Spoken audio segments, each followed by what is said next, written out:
ಒಳ್ಳೆ ನಿರ್ಧಾರ ತಗೊಂಡು ನಮ್ಮ ಪಕ್ಷಕ್ಕೆ ಬಂದಿನಲ್ಲಿ ಒಳ್ಳೆ ನಮ್ಮ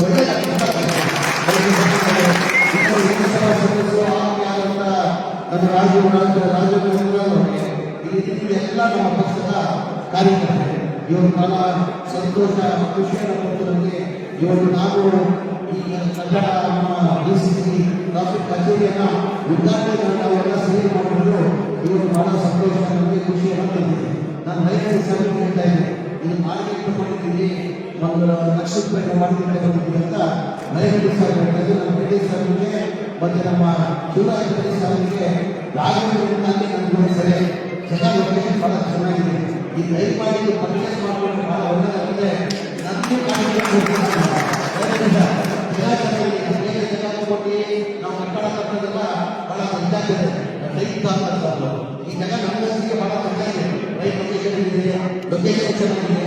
ಈ ಮಾರ್ಕೆಟ್ ನಾವು ಕೊಟ್ಟು ತಗೊಂಡಿದ್ದೀರ ನಾವೇ ಹೆಚ್ಚಿನ ದುಡ್ಡು ತಾವೇ ಕೊಟ್ಟು ಅದು ನಾವೇನಿದೆ ಸರ್, ಈಗ ಮಾರ್ಕೆಟ್ ಈ ಕಟ್ಟಡಕ್ಕೆ ಏನ್ ಮಾಡಿ ಪರ್ಚೇಸ್ ಮಾಡ್ಕೊಂಡ್ರೆ ನಾನು ಎಲ್ಲ ಸೇರಿ ರಾಜ್ಯದಿಂದ ಎಲ್ಲ ಸೇರಿ ನಾವು ಕಟ್ಟಡ ಸಪ್ತಕ್ಕೆ ಹೋಗೋದನ್ನ ಹೇಳ್ತಾ ನಾನು ಬೇರೆ ಕಾರ್ಯಕ್ರಮಗಳಿಗೆ ನಾನು ಹೆಚ್ಚಾಗಿ ಮಾತನಾಡಬಹುದು. ನಮ್ಮ ಕಾಂಗ್ರೆಸ್ ಪಕ್ಷ ಅಂದರೆ ನಮ್ಮ ಕಾಂಗ್ರೆಸ್ ಪಕ್ಷದ ಕಾರ್ಯಕರ್ತರಲ್ಲಿ ಬಹಳ ಖುಷಿ ಮತ್ತು ಹೆಮ್ಮೆ ಬರ್ತದೆ. ಕಾರಣ ಅಂದರೆ ನಾನು ಬೇರೆ ಪಕ್ಷದಲ್ಲಿ ಜನತೆಲ್ಲ ಪಕ್ಷದ ಕಾರ್ಯಕರ್ತರು ನಾನು ನೋಡಿದ್ದೀನಿ. ಅಂದರೆ ನಮ್ಮ ಕಾಂಗ್ರೆಸ್ ಪಕ್ಷದ ಕಾರ್ಯಕರ್ತರು ಪಕ್ಷ ಕಾರ್ಯಕರ್ತರು ಬಹಳ ಸಂತೋಷ. ನನ್ನ ಜೊತೆಗೆ ಯಾವ ಪಕ್ಷವಿಲ್ಲ, ನಮ್ಮ ಪಕ್ಷದಲ್ಲಿರುವ ಕಾರ್ಯಕರ್ತರು ಕಮಿಟ್ಮೆಂಟ್ಗಳು ಒಂದೇ ಅಂದರೆ ಕಾಂಗ್ರೆಸ್ ಪಕ್ಷದಲ್ಲಿ ಕಾರ್ಯಕರ್ತರಲ್ಲಿ ನಾವು ಅಧಿಕಾರಿ ಬಂದು ನಮ್ಮ ಮಂತ್ರಿ ಆಗಿರ್ಬೋದು, ನಾನು ಮಂತ್ರಿ ಆಗಿರ್ಬೋದು, ನಾವು 35 ಜನ ಮಂತ್ರಿಗಳಾಗಿರ್ಬೋದು, ನಾವು ಶ್ರೀಮಂತರಿಗೂ ಎಲ್ಲ ಮಂತ್ರಿ ಆಗಿದ್ದೀವಿ. ಅಂದರೆ ರಾಜ್ಯದಲ್ಲಿ ನಾವು ಅಧಿಕಾರ ಬರೋ ಕಾರಣ ಅಂದರೆ ನಮ್ಮ ಕೊಟ್ಟು ಹೊರಗಡೆ ಇದ್ದರೆ ದುಡಿಮೆ ನಮ್ಮ ಕಾರ್ಯಕರ್ತರು ಈ ದುಡಿಮೆ ಸಮಾಜಕ್ಕೆ ನಾನು ಬೇರೆ ಕಾರ್ಯಕ್ರಮದಲ್ಲಿ ನಾವು ಹೋಗೋದಕ್ಕೆ ಹೆಚ್ಚಿನ ಮಾತಾಡೋಕ್ಕೆ ನಾವು ಹೋಗಲ್ಲ. ನಾವು ಬೇರೆ ಕಾರ್ಯಕ್ರಮ ಹೋಗೋದು ನಮಗೆಲ್ಲ ಒಳ್ಳೆಯದಾಗಿ ಮೊದಲೇ ಇವೆಂಟ್ ಮಾಡಿದವರಿಗೆ ಇವತ್ತು 76ನೇ ಗಣರಾಜ್ಯೋತ್ಸವದ ಶುಭಾಶಯ ಗೌರವಗೊಳಿಸ್ತಾರೆ. ನಾನು ಮುಖ್ಯವಾಗಿ ಹೇಳಿದ್ರೆ ಇವತ್ತು ಗಣರಾಜ್ಯೋತ್ಸವ ನನಗೆ ಬಹಳ ಸಂತೋಷ ಖುಷಿ ಪಡ್ತಾರೆ. ಕಾರಣ ಅಂದರೆ ಬಾಬಾ ಸಾಹೇಬ್ ಅಂಬೇಡ್ಕರ್ ಅವರು ಸಂವಿಧಾನ ಕಾಣಲಿಕ್ಕೆ ನಾನು ಮುಂಚೆನೇ ಹೇಳಿದೆ, ತಾವು ಅನ್ಕೊಂಡಿಲ್ಲ ನಾನು ಇಟ್ಟಿದ್ದೀನಿ. ಬಾಬಾ ಸಾಹೇಬ್ ಅಂಬೇಡ್ಕರ್ಗೆ ಸಂವಿಧಾನ ಬರೀತೀನಿ 1947ರಲ್ಲಿ ನಾನು ಅಧ್ಯಕ್ಷ ಮಾಡಿ ಈ ಸಂವಿಧಾನ ಬರೀಬೇಕಂತ ಮಾನ್ಯ ಬಾಬಾ ಸಾಹೇಬ್ ಅಂಬೇಡ್ಕರ್ನ ಆಯ್ಕೆ ಮಾಡಿದ್ರು. ಬಾಬಾ ಸಾಹೇಬ್ ಅಂಬೇಡ್ಕರ್ ಹಡಾವಳಿಯಲ್ಲಿ ಸಂವಿಧಾನ ಬರೆದಿಲ್ಲ, 3 ಸಂವಿಧಾನ ಬರಲಿಲ್ಲ. 3 ವರ್ಷ ಹಡಾವಳಿ ಏಕೆಂದರೆ ಹಡಾವಳಿ ಮಾಡಿಕೊಂಡು ಎಲ್ಲ ಸಮಾಜವರಿಗೆ ಹಕ್ಕು ಸಿಗ್ತಕ್ಕಂಥ ವ್ಯಕ್ತಿ ಅವರು 3 ವರ್ಷ ಕಾಲದಲ್ಲಿ ಸಂವಿಧಾನ ಬರೆದಿದ್ದು ಕಾರಣಕ್ಕೆ ನಾವೆಲ್ಲ ಇವತ್ತು ನಮಗೆ ಎಲ್ಲರಿಗೂ ಸಮಾನ ಹಕ್ಕು ಸಿಗ್ತಾರೆ. ಬಾಬಾ ಸಾಹೇಬ್ ಅಂಬೇಡ್ಕರ್ ಸಂವಿಧಾನ ಬರೆದಿದ್ದ ಕಾರಣಕ್ಕೆ ನಮಗೆಲ್ಲ ಸಮಾನ ಆಗ್ತಿರ್ತಾರೆ.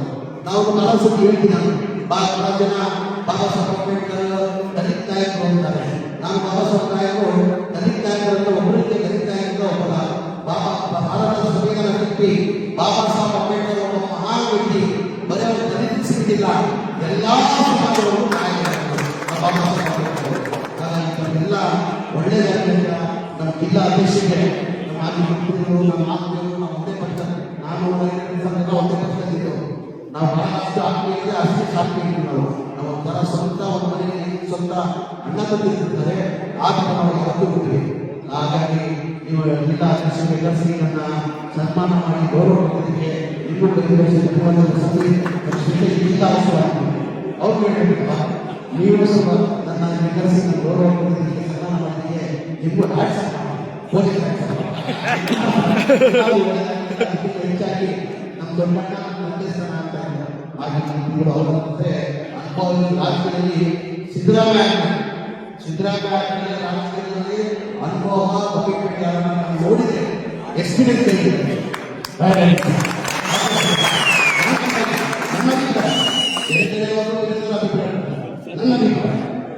ನನ್ನ ಅಭಿಪ್ರಾಯ ನಾವು ಏನು ತಿಳ್ಕೊಂಡಿದ್ದೀವಿ ಸರ್, ಅದು ಸ್ವಲ್ಪ any subject what ever it is subject ಏನಾದರೂ ಸಬ್ಜೆಕ್ಟ್ ಇದೆ ಅದಕ್ಕೆ ಡೀಪ್ ಆಗಿ ಮಾಡೋಕ್ಕೆ ಸ್ಟಡಿ ಮಾಡ್ತಿಲ್ಲ ಅದು ಮುಖ್ಯ ಸರ್. ನಾನು ಸಿದ್ದರಾಮಯ್ಯ ಯಾರು ಮಾಡಿದ್ರೆ ಅದು ಮುಂದೆ ಎಲ್ಲ ನನಗೆ ಮಾತಾಡಲು ಅವಕಾಶ ಕೊಟ್ಟಿದ್ದ ಮಾತುಕೊಡ್ತೀನಿ. ಜೈ ಹಿಂದ್, ಜೈ ಕರ್ನಾಟಕ, ಜೈ ಕಾಂಗ್ರೆಸ್, ಜೈ ಬಾಬಾ ಸಾಹೇಬ್ ಅಂಬೇಡ್ಕರ್. ಹೆಚ್ಚಿನ ವಿಡಿಯೋಗಳಿಗೆ ಪ್ರತಿಧ್ವನಿ ಯೂಟ್ಯೂಬ್ ಚಾನೆಲ್ ಸಬ್ಸ್ಕ್ರೈಬ್ ಮಾಡಿ, ಬೆಲ್ ಐಕಾನ್ ಕ್ಲಿಕ್ ಮಾಡಿ.